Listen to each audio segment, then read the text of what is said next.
समझ में आ रही है बात? सहाबा किराम, हमारे पास 4 या 5 या 6 सहाबा की फहरिस्त थोड़ी है कि उसके बाद कहानी खत्म।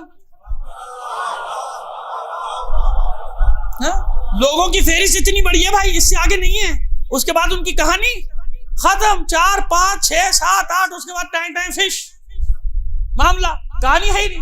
अच्छा वो भी नामों तक है, फजाइल वो भी नहीं है उनके पास। मैं ये नहीं कह रहा कि उनके फजाइल नहीं है, इनके पास नहीं है। क्यों?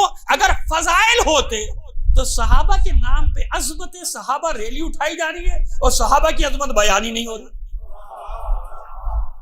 रही है। अज़मत सहाबा की अज़मत कहाँ है? वो बयान नहीं हो रही। तो इसलिए मैंने फैसला किया कि सारा साल सहाबा के फजाइल बयान करूंगा, ताकि जब तुम रैलियां उठाओ तो फजाइल हमसे सदक़े में ले जाओ।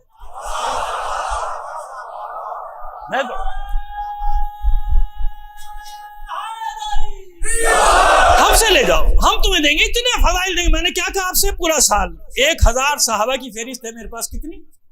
मजाक नहीं कर रहा, झूठा दावा नहीं कर रहा, फहरिस्त है पूरी।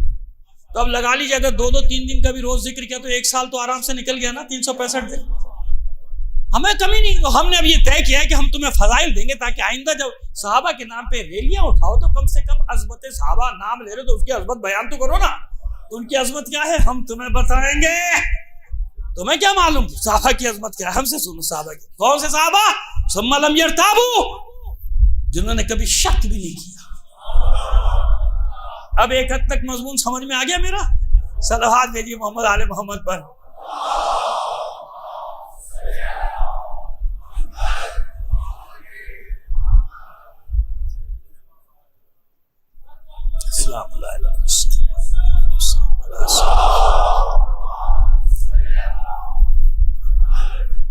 आइए चलिए कहां से शुरू करें?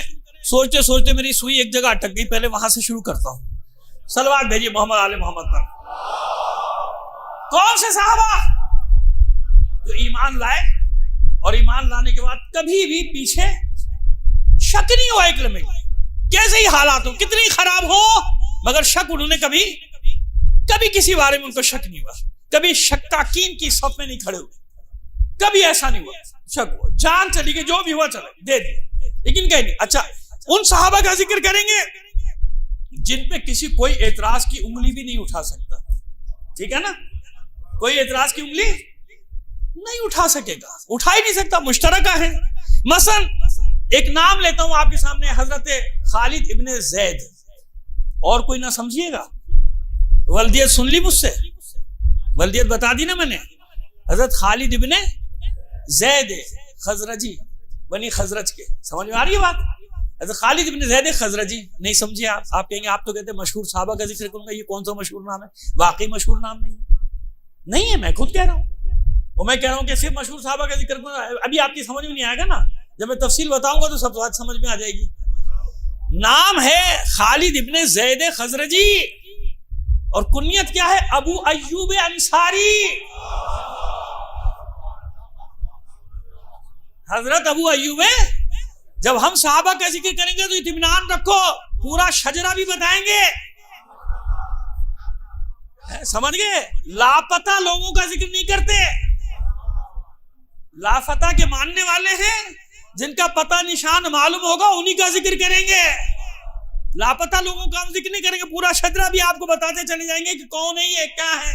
आज पहली मजलिस है ना, बस मुख्तसर रखेंगे थोड़ा सा, कल से इंशाल्लाह आपको और तफसील है, लेकिन अभी आपको इशारा दे रहे सबका पूरा निशान सब बता देंगे आपको, इत्मीनान रखिए।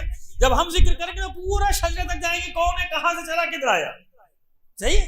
आइए, अबू अय्यूब अंसारी कब इस्लाम लाए? बेसत का 11वां साल, यानी मक्के में। वही अंसारी है, मक्के में कब ईमान लिया है? हाँ, जब 10 हिजरी से वफ्द जाना, बेसत के 10वें साल से वफ्द जाना शुरू हुए। पहले 2 अफराद ईमान लेकर आए, 5 अफराद ईमान लेकर आए, 70 अफराद गए। असद इब्न ज़रारा रज़ियल्लाहु ताला अन्हु, उनकी सरबराही में 70 अफराद गए जो ईमान लेकर आए। तो उनमें से एक है कौन? अबू अय्यूब अंसारी, जनाब अबू अय्यूब खालिद इब्न ज़ैद खजरजी, हजरत अबू अय्यूब अंसारी। उन 70 में ईमान। और भी बड़ी इंपॉर्टेंट, बड़ी अहम शख्सियत हैं, ان کا انشاءاللہ کل ذکر کریں گے، لیکن ابھی آج ان کا ذکر کیا ابو ایوب انصاری کا ذکر ہے، ایمان لے آئے، چلے گئے واپس، ایمان لائے اور پہنچ گئے. لیکن ہے ظاہر ہے کہ اب ایسا مشیت اگر کسی کو کوئی منصب دینا تو سمجھ لیں کہ ہے اس میں کچھ، کیونکہ دیکھیے جب مشیت کوئی منصب دیتی ہے، اب آپ کو ذرا سا ایک بات اور سمجھا دیں، تو اس میں یہ تو نہیں ہوتا کہ اگر آج اچھا ہے تو مشیت نے انعام دے دیا، کل بگڑ جائے گا تو اس کا مطلب مشیت کو بھی نہیں معلوم، ایسا تو نہیں ہے نا. تو مشیت جب کوئی منصب دیتی ہے تو کیسے دیتی ہے؟ جو دنیا اور آخرت سب کے، کیونکہ بھائی قدرت کو تو معلوم ہے نا سارا. یعنی یوں کہیے صاف صاف کہ جب اللہ کسی کو کوئی منصب دے گا تو عالم الغیب ہے کہ نہیں ہے؟ نہیں سمجھ میں آئے گا آپ کی پوری طریقے سے جب تک میں وہ حوالہ نہیں دوں گا جس کے ذریعے سے آپ آسانی سے سمجھ جائیں گے.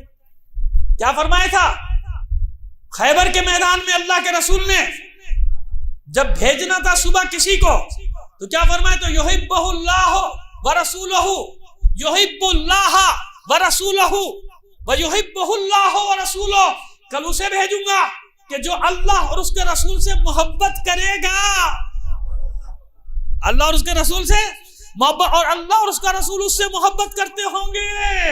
تو بس اب جب خیبر کے دن اللہ اور اس کا رسول اس سے محبت کرتا ہے تو یہ محبت خیبر تک تو نہیں ہوئی نا، کیونکہ اللہ کا رسول اعلان کر رہا ہے کہ اللہ اور اس کا رسول اس سے محبت کرتے ہوں گے، وہ اللہ اور اس کے رسول سے محبت کرتا ہوگا.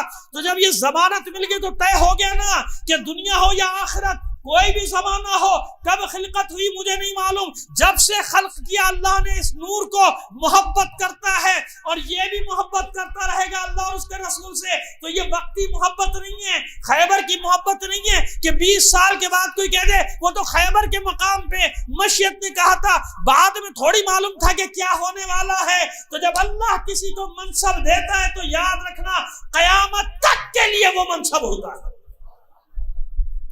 ایسے ہی ہے نا، وہ منصب کب تک کے لیے ہوگا؟ قیامت تک کے لیے. اب ان کا منصب کیا ہے سن لیجیے. اب آپ یہ معلوم ہو گیا ایمان کب لائے تھے حضرت ابو ایوب انصاری، اور یہ بھی بتانا ہے کہ وہاں قسطنطنیہ میں ان کا مزار ہے. کہاں ہے؟ تو قسطنطنیہ میں کیوں ہے بھائی یہ بھی بتا دیں گے آپ کو. لیکن پہلے سن لیجیے کہ ہوا کیا ہے، کون کیا ہے. ایمان لے آئے، آگے مدینے واپس، حضور بھی پہنچ گئے. بعثت کا 13واں سال ہجرت کی نا، آگے حضور قبا کے مقام پہ ٹھہر گئے، مسجد بھی بن گئی، مولا بھی پہنچ گئے، تمام اہل بیت کو لے کے، خواتین کو لے کے سب کو پہنچ گئے. انہی کا انتظار کر رہے تھے نا قبا میں، اور مسجد قبا کیوں بنی بھائی؟ چلے جاتے داخل ہو جاتے، مدینے میں داخل نہیں ہوئے، 3 دن رکے رہے. کیوں؟ اگر پہلے داخل ہو جاتے نا تو منصب کہیں اور چلا جاتا. سمجھ رہے ہیں میری بات کو؟ انہوں نے کہا نہیں یہیں ٹھہریں گے. ارے مدینہ سامنے اتنی دور فاصلہ سفر طے کر کے آگے 5 دن میں جائیے، نہیں یہیں ٹھہر جاؤ. آیا نہیں جس کے ساتھ جانا ہے. بڑی کوشش کی ہوگی لوگوں نے کہ کسی طرح حضور چل دیں.